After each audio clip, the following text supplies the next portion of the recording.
Faszination Burg. Warum lassen uns diese Mauern nicht los?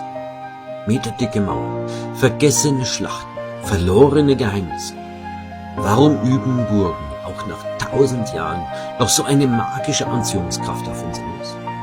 Burgen sind mehr als Steine. Sie sind Zeitmaschinen aus Fels und Mörtel. Hier lebten Ritter, hier wurde geliebt, verraten, gekämpft und gestorben.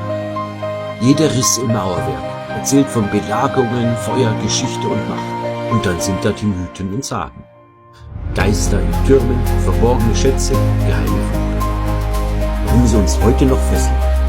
Weil sie ursprünglich sind, weil sie unbezwingbar wirken, weil sie uns zeigen, wie klein wir sind und wie groß Geschichten sind. Was fasziniert dich an diesen Burgen? Die Ritter, die meterdicken Mauern, die verborgene Geschichte. Schreib sie nicht mehr.